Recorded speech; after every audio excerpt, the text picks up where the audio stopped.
Hello students, welcome to Saraswar classes again.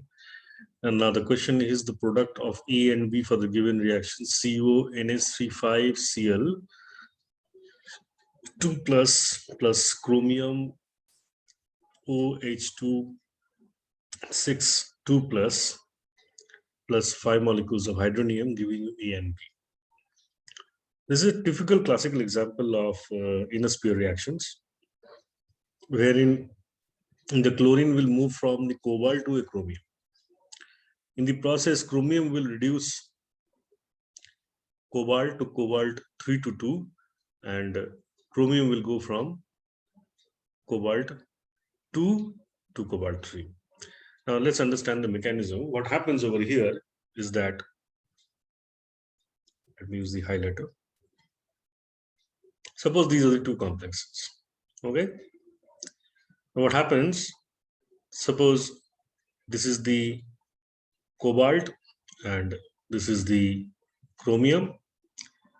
So here the water molecule gets removed and say these reactants become first a precursor complex, that is they're just coming together to each other nearby. Then there is a bridge formation where the chlorine will replace one of the water molecules. And now suppose the electron transfer takes place from the chromium to say the cobalt. Okay. Then what happens? After electron transfer, the successor complex is formed. Okay. So precursor to successor will involve a bridge formation, electron transfer. That process is there. And then they separate. So it will give you the products. So what is happening over here? Suppose this is cobalt in 3 state, chromium in 2 state, coming together, precursor complex, bridge formation, electron transfer from chromium to cobalt. Okay. Suppose that is there. Then this is, what is that? That is your cobalt and this is your chromium. Okay. This is your chromium now. So what is happening now? There is separation. So basically cobalt now gains a water molecule and chromium gains a chlorine molecule. So what is happening? We will say, sir, it looks like after the reaction, cobalt NH35 H2O 2 plus and cobalt H2O5 Cl minus should be the product. But that is not exactly the case. It will form. But what happens? This particular molecule under this acidic medium will undergo immediate hydrolysis to give you cobalt H2O whole 6 2 plus and chromium H2O whole 5 3 plus. If you look at the charge, this is 2 and this is 3. But if you look at the charge over here, oxidation state of the cobalt, we will say it is 3 and this is 2. Okay, so there is a ligand transfer. At the same time, there is a change in oxidation state. A clear statement is given from in the book of Housecroft or Hui, you can check. It is saying inner sphere mechanism was first confirmed by the reduction of a non-labile, but means that does not react, complex of COCl NH3 whole 5 2 plus by chromium AQ, that means hexaquadrate complex. So this reacting with this, that means this reacting with that, the products of the reaction included cobalt hexaqua complex, okay, that means this, and the chromium Cl H2 whole 5 2 plus. Okay, addition of radioactive Cl3 minus to the solution did not lead to the incorporation of any isotope into the Cr3 product. What is the meaning of it? That means while this whole process is taking place, Cl never gets dissociated from the complex. So this is means what? This particular, say, cobalt, the chlorine is going to bridge with chromium, and in between that, chromium will the chlorine will never dissociate from this complex. If it was dissociating, then obviously we will say some amount of this 36 Cl minus would have been incorporated in the chromium 3 3 product. Okay, but that is never happening. That means the entire process is inner sphere in nature. Okay, and that is what we can conclude and must be going through a bridged intermediate, which I have shown over here. So our answer over here is 3. Okay, for the next question, as per VSEPR theory, SO32 minus, CO32 minus, and BrF4 minus are respectively. We have to find out. Sulfur is 6, oxygen is 6, so it is 18 plus 6 will give you 24, and then 2 minus, that means 26 electrons. Just apply the rule that whenever it is more than 8, divide by 8. The remainder has to be divided by 2. When you divide by 8, whatever factor you get, it is the bond pair. When you divide by 2, whatever factor you get, it is the lone pair. So over here, you will find that as we are going to get 3 bond pairs and 1 lone pair. That means the structure is having a hybridization of sp3, in which one of the lobes will be occupied by the lone pair and the rest will be your bond pairs. That means it is having a pyramidal, trigonal pyramidal structure. For CO3 2 minus, obviously it is going to be 4 plus 18, that is 22 plus 2, because the negative charge has to be added, and it is 24. 24 divided by 8 is going to be 3. The factor then means we will say it is sp2, and sp2 is trigonal planar.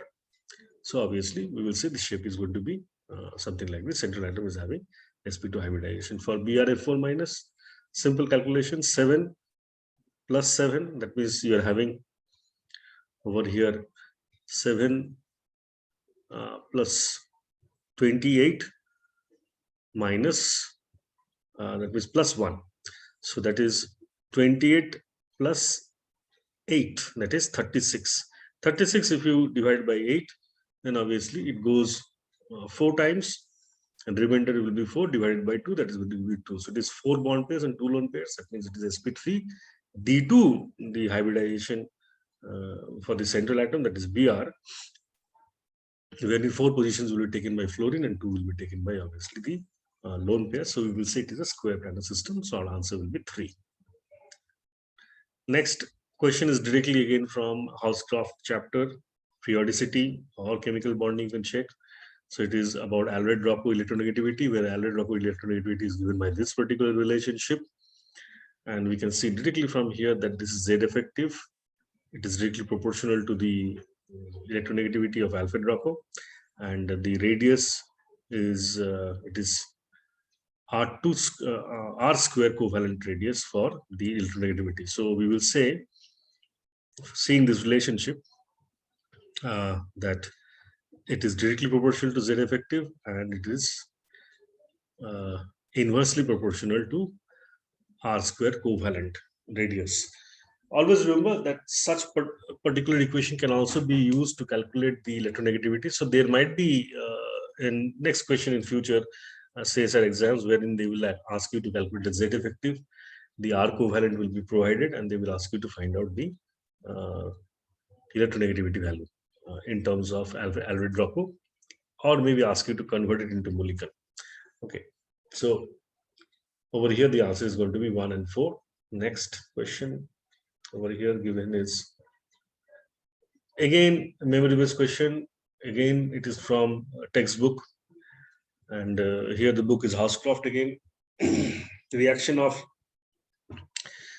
xenon hexafluoride limited amount with quartz is over here SiO2, that is selenium dioxide, silicon dioxide, gives a compound A. Then on reaction with equivalent amount of XeO3, A gives B, the products A and B are. So this is the equation, selenium dioxide, silicon dioxide, sorry. So it is XeF6, which is a highly, very nice fluorinating agent. So it will be fluorinating compounds, okay? And it will form XeOF4, 2 molecules of it, which on reaction with XeO3 will give you Xe2F2. So our option here is given 2. So XeO4, OF4, and XeO2F2 are the answers over here. Next question. Here in question 69, the question has asked energies of interaction of ion paired, ion dipole, dipole-dipole. Previously, it was asked what is the strength of these energies, okay, interactions. So here it would be, the answer would be ion pair followed by ion dipole, followed by dipole dipole. Okay, that was the answer then. Now, here the question is relating to how it is related to r, that is the distance. So, if you look at this chart over here, it says that ion is for ion it is 1 by r. This is the energy. For ion dipole, it is 1 by r square. For dipole it is 1 by r3.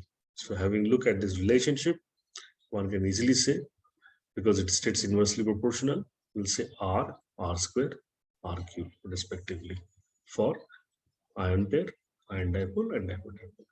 Okay, that should be the answer. All right. So here we have been given the geometry shape for Fe4 core of the cluster Fe4C O12 2 minus. Now, we got to remember for a triangle, the amount of electron count is 48. For tetrahedron, it is 60. For butterfly or a raft, it is 62. For square, it is 64. For TVP, it is 72. Square pyramid, it is 72. Octahedron, 86. Triangular prism, it is 90. So you got to remember this particular chart, okay, in your mind.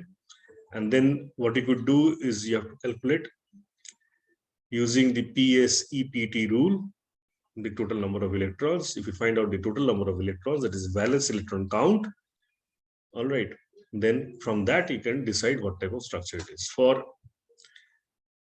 iron, we were saying it is 8 electrons into 4. Then for carbon, it is 4 electrons. For CO, it is 2 into 12, because for each CO, it is 2 electron system. Plus the dinegative charge. So we are getting the answer to be as 62. Hence, we will say it is either butterfly or planar raft. Option over here is given to be as butterfly. So 3 will be our answer. Okay. I hope that clarifies the questions that was asked. And thanks for listening. Keep visiting Saraswati classes. Have a great day.